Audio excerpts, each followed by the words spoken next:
Hi dear, എല്ലാവർക്കും പുതിയൊരു വീഡിയോയിലേക്ക് സ്വാഗതം. സോ ഈ ഒരു വീഡിയോയിൽ നമ്മൾ പഠിക്കാനായിട്ട് പോകുന്നത് പ്രോമിസസ് ഉപയോഗിച്ചിട്ട് എങ്ങനെയാണ് അസിൻക്രണസ് IO ക്രിയേറ്റ് ചെയ്യുന്നതെന്നാണ്. സോ കഴിഞ്ഞ വീഡിയോയിൽ നമ്മൾ കാൾ ബാക്സ് ഉപയോഗിച്ച് എങ്ങനെയാണ് ചെയ്യുന്നതെന്ന് പഠിച്ചിട്ടുണ്ടായിരുന്നു. കാൾ ബാക്ക് എന്ന് പറഞ്ഞാൽ എന്താണ്? Function is passed to an argument. Okay, എന്ന് വെച്ച് കഴിഞ്ഞാൽ ഇവിടെ ഒരു ഫംഗ്ഷൻ ഒരു ആർഗ്യുമെൻറ്റിലേക്ക് പാസ് ചെയ്യുന്നു എന്നുള്ളതാണ്. ഒരു ഫംഗ്ഷൻ നമ്മളൊരു ആർഗ്യുമെൻറ്റ് ക്രിയേറ്റ് ചെയ്തിട്ടുണ്ട്, അതിൻ്റെ കൂടെ ഒരു ഫംഗ്ഷനും കൂടെ പാസ് ചെയ്ത് കൊടുത്തിട്ടുണ്ട്. ഓക്കെ, ഇനി ഇതേ കാര്യങ്ങൾ നമുക്ക് പ്രോമിസസ് ഉപയോഗിച്ച് ക്രിയേറ്റ് ചെയ്യാനായിട്ട് സാധിക്കും. പ്രോമിസ് എന്ന് പറഞ്ഞാൽ എന്താണ്? ഇതും നമ്മൾ സാധാരണ അസിൻക്രണസ് ഇൻപുട്ട് ഔട്ട്പുട്ട് അച്ചീവ് ചെയ്യാനായിട്ട് ഉപയോഗിക്കുന്ന ഒരു ആൾട്ടർനേറ്റീവ് മെത്തേഡാണ് പ്രോമിസസ് എന്ന് പറയുന്നതും. ഓക്കെ, സോ ബട്ട് ഇത് കുറച്ചും കൂടെ സ്ട്രക്ചേർഡ് ആണ്. ഇതുപോലെ ആയിരിക്കത്തില്ല നമ്മൾ അവൈറ്റ് യൂസ് ചെയ്ത് ചെയ്യുന്ന പോലെ ആയിരിക്കത്തില്ല, ഇല്ലെങ്കിൽ നമ്മൾ എന്ത് ചെയ്യുന്നു കാൾ ബാക്സ് യൂസ് ചെയ്യുന്ന പോലെ ആയിരിക്കത്തില്ല. കുറച്ചും കൂടെ സ്ട്രക്ചേർഡ് ആയിട്ടാണ്, അതുപോലെ തന്നെ മനസ്സിലാക്കാൻ കുറച്ചും കൂടെ എളുപ്പമായിരിക്കും. സോ നമുക്ക് നോക്കാം എങ്ങനെയാണ് പ്രോമിസസ് ക്രിയേറ്റ് ചെയ്യുന്നതെന്നാണ്. ഓക്കെ, സോ ആദ്യം ഒരു കോൺസ്റ്റൻറ്റ് ക്രിയേറ്റ് ചെയ്യുക. സോ നിങ്ങൾക്ക് കോൺസ്റ്റൻറ്റോ അതല്ലെങ്കിൽ ലെറ്റ് വേരിയബിളോ എന്ത് വേണമെങ്കിലും ഉപയോഗിക്കാം. അതേപോലെ തന്നെ നമ്മൾ എന്ത് ലൈബ്രറീസ് ഇൻക്ലൂഡ് ചെയ്യണം? നമ്മൾ ഇതിൻ്റെ അകത്തൊരു ഫയൽ റീഡ് ചെയ്യാനായിട്ട് ഉപയോഗിക്കുന്നത്, അതുകൊണ്ട് നമ്മളൊരു FS എന്ന് പറഞ്ഞ ഫയൽ സിസ്റ്റം ലൈബ്രറീസ് ഇൻക്ലൂഡ് ചെയ്യണം. ഓക്കെ, നമ്മളിങ്ങനെ എന്ത് ലൈബ്രറീസ് ആണെങ്കിലും Node.js-ലേക്ക് ഇൻക്ലൂഡ് ചെയ്യുമ്പോൾ നമ്മൾ റിക്വയർ എന്നാണ് ഉപയോഗിക്കുന്നത്. നമ്മൾ ഇൻ കേസ് Node.js ഇതൊക്കെ ഇൻബിൽട്ട് ആയിട്ട് വരുന്ന ലൈബ്രറീസ് ആണ്, നമ്മൾ ആൾറെഡി ഇൻസ്റ്റാൾ ചെയ്യേണ്ട ആവശ്യമൊന്നുമില്ല. Node.js ഇൻസ്റ്റാൾ ചെയ്യുമ്പോൾ അതിൻ്റെ കൂട്ടത്തിൽ തന്നെ ഓട്ടോമാറ്റിക്കായിട്ട് ഇൻബിൽട്ട് ആയിട്ട് വരുന്ന ലൈബ്രറീസ് ആണ് ഫയൽ സിസ്റ്റം എന്നുള്ളതൊക്കെ. സോ ഇതുപോലത്തെ കുറേ ലൈബ്രറീസ് വരുന്നുണ്ട് Node.js-ൻ്റെ കൂട്ടത്തിൽ തന്നെ. ഇൻ കേസ് വേറെ ലൈബ്രറീസ് നിങ്ങൾ ആവശ്യമുണ്ടെങ്കിൽ അതെന്ത് ചെയ്യണം? ആദ്യം npm ഇൻസ്റ്റാൾ എന്ന് പറഞ്ഞിട്ട് എന്ത് ലൈബ്രറിയാണോ ആ ലൈബ്രറിയുടെ നെയിം കൊടുക്കുക. അത് ഇൻസ്റ്റാൾ ചെയ്തതിന് ശേഷം എന്ത് ചെയ്യണം? ഇതേപോലെ റിക്വയർ എന്ന് പറഞ്ഞു കൊടുക്കുക. ഓക്കെ, സോ ഞാനിവിടെ റിക്വയർ എന്ന് പറഞ്ഞു കൊടുക്കുവാണ്. ഓക്കെ, റിക്വയർ എന്ന് പറഞ്ഞു കൊടുക്കുക.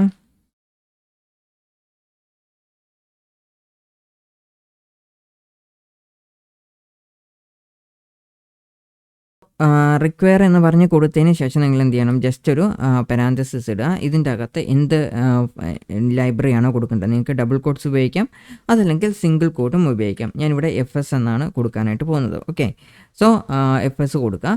അതിനുശേഷം ഇത് ഫയൽ സിസ്റ്റമാണ് ലൈബ്രറീസ് ഉപയോഗിക്കുക. എന്നിട്ട് നമ്മൾ ഡോട്ട് പ്രോമിസസ് എന്ന് പറഞ്ഞു കൊടുക്കുക. ഓക്കെ, ഇവിടെ നിങ്ങൾക്ക് കാണാനായിട്ട് സാധിക്കും പ്രോമിസസ് എന്ന് പറഞ്ഞ് വന്നിട്ടുണ്ട്. ജസ്റ്റ് പ്രോമിസസ് എന്ന് പറഞ്ഞ് കൊടുക്കുക. ഓക്കെ, സോ ഇങ്ങനെയാണ് അതായത് നമ്മൾ പ്രോമിസ് കൂടെ ഒരു ഫയൽ സിസ്റ്റം ഇൻക്ലൂഡ് ചെയ്യുന്നത് ഇങ്ങനെയാണ്. ഓക്കെ, ഇനി നമ്മൾ ഇത് നേരത്തെ ചെയ്ത പോലെ FS ഡോട്ട് റീഡ് ഫയൽ എന്ന് പറഞ്ഞു കൊടുക്കുക. ഇതിൻ്റെ അകത്തെ രണ്ടാമത്തെ കാര്യം, അതായത് ഇവിടെ നിങ്ങൾക്ക് കാണാനായിട്ട് സാധിക്കും ലീഡ് ഡയറക്ടറി ഉണ്ട്, റീഡ് ഫയലുണ്ട്, അതുപോലെ തന്നെ റീഡ് ലിങ്ക് ഉണ്ട്. നിങ്ങൾക്ക് വേണമെങ്കിൽ ഡയറക്ടറി ലീഡ് ചെയ്യുന്ന പോലെ ഉണ്ടാക്കാം. ഇപ്പം ഞാൻ ജസ്റ്റ് ഫയലാണ് റീഡ് ചെയ്യാനായിട്ട് പോകുന്നത്. അത് ടെക്സ്റ്റ് എന്ന് പറയുന്നൊരു ഫയലാണ്. ഡയറക്ടറി എന്ന് പറഞ്ഞു കൊടുത്തു കഴിഞ്ഞാൽ എന്തെങ്കിലും ഫോൾഡേഴ്സ് റീഡ് ചെയ്യാനായിട്ടാണ് ഡയറക്ടറീസ് ഒക്കെ നമ്മൾ ഉപയോഗിക്കുന്നത്. ഓക്കെ, സോ ഇവിടെ നമ്മൾ എന്ത് ഫയലാണോ റീഡ് ചെയ്യേണ്ടത് ആ ഒരു ഫയൽ നെയിം നിങ്ങൾക്ക് ഇവിടെ കൊടുക്കാനാണ്. ഡബിൾ കോട്ട് അല്ലെങ്കിൽ സിംഗിൾ കോട്ട് ഇട്ടതിന് ശേഷം ഞാനിവിടെ ഫയൽ .txt എന്നാണ് നെയിം കൊടുക്കാനായിട്ട് പോകുന്നത്. കാരണം ഫയലാണ് ഞാൻ ഉപയോഗിക്കുന്നത്. അത് കണ്ടോ, നിങ്ങൾക്ക് ഇവിടെ പോപ്പപ്പിൽ കാണാനായിട്ട് സാധിക്കും. ആദ്യം കാണിക്കുന്നത് പാത്താണ്, അതായത് പാത്ത് ഇല്ലെങ്കിൽ പാത്ത് ലൈക്ക് എന്നുള്ളതാണ്. ഓക്കെ, എന്നിട്ട് അതിൻ്റെ ടൈപ്പ് എന്താണ് കൊടുക്കുക? നമ്മളിപ്പോൾ ഇതിൻ്റെ അകത്ത് ക്യാരക്ടർ സെറ്റ് ഉപയോഗിച്ചിരിക്കുന്നത് UTF-8 ആണ്. ആ ഒരു ടൈപ്പും കൂടെ കൊടുക്കുക. ഓക്കെ, കോമ ഇടുക. എന്നിട്ട് അടുത്തതായിട്ട് ഇവിടെ ഓപ്ഷൻസ് എന്ന് പറഞ്ഞ് നിങ്ങൾക്ക് കാണാനായിട്ട് സാധിക്കും. ഓപ്ഷൻസിൽ കൊടുത്തിട്ടുണ്ട്.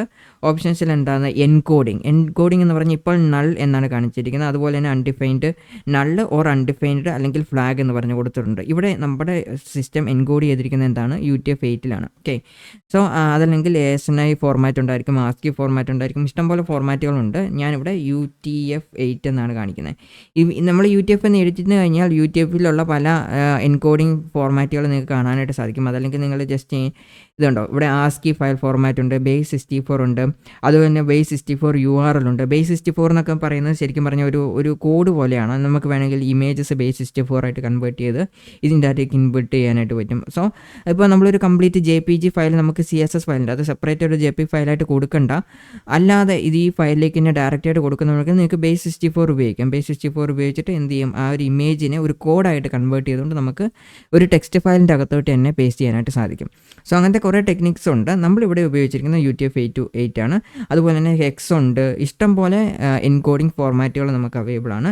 UTF-8 ആണ്, അതായത് നമ്മൾ ഏതാണ് യൂസ് ചെയ്യേണ്ടത് ആ ഒരു ഫോർമാറ്റാണ് നമ്മൾ കൊടുക്കേണ്ടത്. ഓക്കെ, സോ ഇവിടെ UTF-8 എന്ന് പറഞ്ഞ ഫോർമാറ്റ് ഉണ്ട്.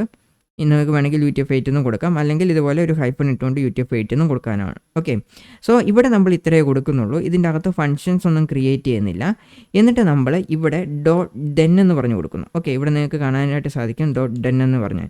സോ ഇതെല്ലാം ഒരേ ലൈനിൽ തന്നെ നമ്മൾ ക്രിയേറ്റ് ചെയ്യാനായിട്ട് പോയി കഴിഞ്ഞാൽ ഒരുപാട് ടൈം എടുക്കും. വേണമെങ്കിൽ നമുക്ക് ജാവാസ്ക്രിപ്റ്റിൽ മറ്റൊരു ഫീച്ചറാണ്, അടുത്ത ലൈനിൽ തന്നെ ഡോട്ട് ഇട്ട് എഴുതുന്ന കാര്യങ്ങളൊക്കെ എഴുതാനായിട്ട് സാധിക്കും. ഓക്കെ, സോ .den എന്ന് കൊടുക്കുക. ഇവിടെ താഴെ നിങ്ങൾക്ക് .den എന്ന് കാണാനായിട്ട് സാധിക്കും. ദെൻ പിന്നെ എന്താണ് ചെയ്യുന്നത്, ഡാറ്റ അവൈലബിൾ ആണെങ്കിൽ ഡാറ്റ അവൈലബിൾ ആണെങ്കിൽ ഡാറ്റ എടുത്ത് കാണിക്കുക. ഓക്കെ, ഞാനിവിടെ ആദ്യം കൊടുക്കുന്ന ഡാറ്റ അവൈലബിൾ ആണോ ഇല്ലയോ എന്ന് ചെക്ക് ചെയ്യാനായിട്ടുള്ള ഒരു ഓപ്ഷനാണ്. ഓക്കെ, സോ പാരാന്തസിസ് ഇടുക. പാരാന്തസിസ് ഇട്ടതിന് ശേഷം നമ്മൾ ഇതിൻ്റെ അകത്തേക്ക് ഒരു പാരാമീറ്റർ കൊടുക്കണം. ഇത് ഇവിടെ നിങ്ങൾക്ക് കാണാനായിട്ട് സാധിക്കും, ഓൺ ഫിൽ, അതായത് ഇവിടെ വാല്യൂ സ്ട്രിങ് എന്ന് പറഞ്ഞ് കൊടുത്തിട്ടുണ്ട്. ഓക്കെ, സോ ഇതിൻ്റെ അകത്ത് ഞാൻ കൊടുക്കാൻ പോകുന്നത് ഡാറ്റ ആണ്. അതായത് ഡാറ്റ എന്ന് പറഞ്ഞ വേരിയബിളാണ് കൊടുക്കുന്നത്. എനിക്ക് ഇഷ്ടം പോലെ കൊടുക്കാവുന്നതാണ്. ഓക്കെ, ഈ ഡാറ്റ ഉണ്ടെങ്കിൽ എന്താണ് കൊടുക്കേണ്ടത്, ഡാറ്റ കൊടുത്തതിന് ശേഷം നമ്മളൊരു ഫംഗ്ഷൻ ഡിഫൈൻ ചെയ്യുവാണ്. ഓക്കെ, നമ്മളിവിടെ ആരോ ഫംഗ്ഷനാണ് ഉപയോഗിക്കുന്നത്. ഫംഗ്ഷൻ എന്ന് പറഞ്ഞതിന് ശേഷം ആരോ ഫംഗ്ഷൻ ഉപയോഗിക്കാൻ പറ്റുമെന്ന് ഞാൻ നേരത്തെ തന്നെ പഠിപ്പിച്ചിട്ടുണ്ടായിരുന്നു. സോ ആരോ ഫംഗ്ഷൻ ക്രിയേറ്റ് ചെയ്യുക. അതിൻ്റെ അകത്ത് ഞാനൊരു പാരാന്തസിസ് ഇട്ട് കൊടുക്കണം, കേർലി ബ്രാക്കറ്റ് ഇട്ട് കൊടുക്കണം. ഓക്കെ, എന്നിട്ട് console.log എന്ന് പറഞ്ഞിട്ട് നമുക്ക് എന്താണോ ആ ഒരു ഫയൽ കണ്ടൻറ്റ് ഡിസ്പ്ലേ ചെയ്യാം. .log എന്ന് പറഞ്ഞ് കൊടുക്കുക. ലോഗ് എന്ന് പറഞ്ഞ് കൊടുത്തതിന് ശേഷം ഇതിൻ്റെ അകത്ത് നിങ്ങൾക്ക് വേണമെങ്കിൽ എന്തെങ്കിലും കമൻറ്റോ കാര്യങ്ങളോ കൊടുക്കണമെങ്കിൽ അത് കൊടുക്കാം.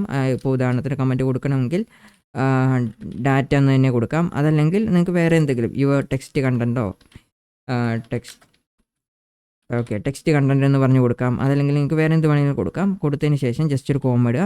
എന്നിട്ട് എന്താണോ ഡിസ്പ്ലേ ചെയ്യേണ്ടത്, ഇവിടെ ഡാറ്റ എന്നാണ് ഞാൻ നേരത്തെ വാല്യൂ കൊടുത്തിട്ടുള്ളത്, അപ്പോൾ ഡാറ്റ തന്നെ കൊടുക്കുക. ഓക്കെ, സോ അങ്ങനെ ആ ഡാറ്റ ഡിസ്പ്ലേഡ് ആയിട്ടുണ്ട്. ഓക്കെ, ഇനി ഇൻ കേസ് ഡാറ്റ ഡിസ്പ്ലേ ചെയ്യാൻ പറ്റുന്നില്ലെങ്കിൽ നമ്മൾ എന്ത് ചെയ്യണം, അതിനൊരു എററായിട്ട് നമുക്ക് കാണിക്കണം. ഓക്കെ, സോ അങ്ങനെ എറേഴ്സ് എന്തെങ്കിലും വന്നിട്ടുണ്ടെങ്കിൽ ഡോട്ട് ഇടുക. എന്നിവിടെ നിങ്ങൾക്ക് കാണാനായിട്ട് സാധിക്കും ക്യാച്ച് എന്ന് പറഞ്ഞ്, ഇത് നമ്മുടെ ട്രൈ ക്യാച്ച് ബ്ലോക്കില്ലേ, അതേ സംഭവം തന്നെ ദെൻ ക്യാച്ച് എന്ന് പറഞ്ഞ് യൂസ് ചെയ്യുന്നതെന്നുള്ളൂ. നമ്മൾ സാധാരണ ലൂപ്പിംഗ് നെസ്റ്റിംഗ് സ്റ്റേറ്റ്മെൻറ്റിൽ ട്രൈ ക്യാച്ച് ബ്ലോക്കുകളെ കുറിച്ചൊക്കെ പഠിച്ചിട്ടുള്ളതാണ് ആദ്യത്തെ സെക്ഷനിൽ. ഓക്കെ, സോ അതേപോലെ തന്നെയാണ് ഇവിടെ ദെൻ ക്യാച്ച് എന്ന് പറഞ്ഞാൽ, അതായത് ഈ ഒരു പെർട്ടിക്കുലർ കണ്ടീഷൻ എക്സിക്യൂട്ട് ചെയ്ത് കഴിഞ്ഞിട്ടുണ്ടെങ്കിൽ, അതായത് ഫയൽ റീഡ് ചെയ്യുക, എന്നിട്ട് റീഡ് ചെയ്തതിന് ശേഷം എന്താണോ ചെയ്യേണ്ടത് അതിനെയാണ് ദെൻ എന്ന് പറഞ്ഞ് കൊടുത്തിട്ടുള്ളത്.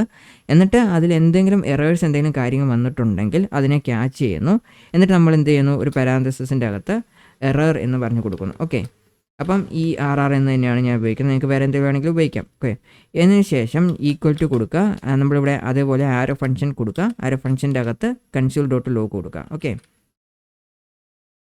ഓക്കെ, console.log എന്ന് കൊടുക്കുക. ലോഗ് കൊടുത്തതിന് ശേഷം നിങ്ങൾക്ക് എന്താണോ എറർ വന്നിട്ടുള്ളത് ആ എറർ വേണമെങ്കിൽ ഡിസ്പ്ലേ ചെയ്യാം. ഓക്കെ, ERR എന്ന് കൊടുത്തിട്ടുണ്ട്. ഓക്കെ, സോ ഇങ്ങനെയാണ് എറേഴ്സ് വന്നു കഴിഞ്ഞാൽ അത് കാണിക്കുന്നത്. ഈ ഒരു ഫയൽ ഇവിടെ എന്ത് ചെയ്തു, ഞാൻ ജസ്റ്റ് പ്രത്യേകിച്ച് കമൻ്റ് ഒന്നും കൊടുക്കുന്നില്ല. എന്നിട്ട് നമുക്ക് ഈ ഒരു ഫയൽ റൺ ചെയ്യാം. സോ കഴിഞ്ഞ വീഡിയോയിൽ ഞാൻ പറഞ്ഞ പോലെ നിങ്ങൾക്ക് ഒരുപാട് മെത്തേഡ്സ് ഉണ്ട് റൺ ചെയ്യാനായിട്ട്. ഇവിടെ നിങ്ങൾക്ക് കാണാനായിട്ട് സാധിക്കും text content welcome to node എന്ന് പറഞ്ഞ് കൊടുത്തിട്ടുണ്ട്. ഓക്കെ, സോ ഇത് തന്നെയാണ് ഈ ടെക്സ്റ്റിൻ്റെ അകത്തുള്ള കണ്ടൻറ്റ് എന്ന് പറയുന്നത്. ഓക്കെ, ഇവിടെ വെൽക്കം ടു നോഡ് എന്ന് പറഞ്ഞ് കൊടുത്തിട്ടുണ്ട്. അതേ സംഭവം തന്നെ ഇങ്ങോട്ട് റീഡ് ചെയ്ത് വന്നിട്ടുണ്ട്. ഓക്കെ, സോ ആക്ച്വലി ഇതിൻ്റെ ബാക്ക് എൻഡിൽ നടക്കുന്നത് എന്താണെന്ന് വെച്ച് കഴിഞ്ഞാൽ, ഈ ഒരു ടെക്സ്റ്റ് കണ്ടൻറ്റ് നമ്മൾ എന്തൊരു ടെക്സ്റ്റ് കണ്ടൻറ്റാണ് ലീഡ് ചെയ്യുന്നതെങ്കിലും ആദ്യം ആ text content TXT file open ചെയ്യണം. എന്നിട്ട് അതിൻ്റെ അകത്ത് ഓരോ ക്യാരക്ടർ ബൈ ക്യാരക്ടർ ആയിട്ട് എടുക്കണം. സോ ഇത്തരത്തിലുള്ള ടാസ്കുകളെല്ലാം നമുക്ക് വളരെ സിമ്പിളായിട്ടൊരു 2 ലൈനിൽ കോഡ് കംപ്ലീറ്റ് ചെയ്യാനായിട്ട് സാധിക്കും Node.js ഉപയോഗിച്ചുകൊണ്ട്. കാരണം FS എന്ന് പറഞ്ഞ ഫയൽ സിസ്റ്റം ആൾറെഡി നമ്മൾ ഇൻക്ലൂഡ് ചെയ്യുന്നു. അതിനുശേഷം ആ ഒരു ലൈബ്രറി ഉപയോഗിച്ചുകൊണ്ട് നമ്മൾ അതിൻ്റെ അകത്തെ കണ്ടൻറ്റ് എടുത്ത് കാണിച്ചു കൊടുക്കുന്നു. ഇനി ഇൻ കേസ് നമുക്ക് ഈ ഒരു ഫയൽ ഇതിൻ്റെ അകത്ത് ഇല്ല എന്ന് വിചാരിക്കുക, ഞാൻ ജസ്റ്റ് ഡിലീറ്റ് ചെയ്യാനായിട്ട് പോകുവാണ്. ഡിലീറ്റ് ചെയ്തു. ഓക്കെ, ഡിലീറ്റ് ചെയ്തതിന് ശേഷം നമ്മൾ എന്ത് ചെയ്യുന്നു, ഇവിടെ ഈ ഒരു സംഭവം ഒന്നും കൂടെ റൺ ചെയ്ത് നോക്കുന്നു. ഓക്കെ, റൺ ചെയ്ത് നോക്കുമ്പോൾ എറേഴ്സ് വരും. എറേഴ്സിൽ നമുക്ക് എന്താ എറർ കാണിക്കുന്നത് നോക്കാം. അതായത് ഇപ്പം ഫയൽ സിസ്റ്റം അതിൻ്റെ അകത്ത് ഇല്ലെങ്കിൽ ആ ഒരു എറർ ആയിരിക്കും നമുക്ക് കാണിക്കാനായിട്ട് പോകുന്നത്. ഓക്കെ, നമുക്ക് ടെർമിനലിലേക്ക് പോയി റൺ ചെയ്യാം. ഓക്കെ, ഇവിടെ നോഡ് app.js എന്ന് കൊടുക്കുക. .js എന്ന് പറഞ്ഞ് കൊടുത്തിട്ടുണ്ട്. ഓക്കെ, ഇവിടെ നിങ്ങൾക്ക് കാണാനായിട്ട് സാധിക്കും ഒരു എറർ വന്നിട്ടുണ്ട്. അതായത് ഫയൽ പാത്ത് മിസ്സിംഗ് ആണെന്ന് പറഞ്ഞിട്ട് ഒരു എററാണ് നിങ്ങൾക്ക് വന്നിട്ടുള്ളത്.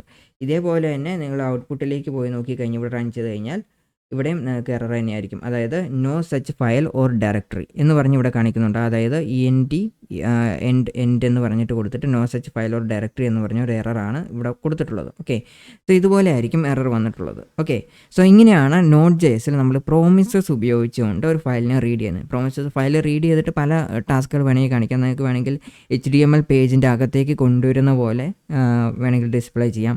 അപ്പം അതുപോലത്തെ കാര്യങ്ങളൊക്കെ ചെയ്യാം. ഇങ്ങനെയാണ് പ്രോമിസസ് ഉപയോഗിച്ച് ചെയ്യുന്നത്.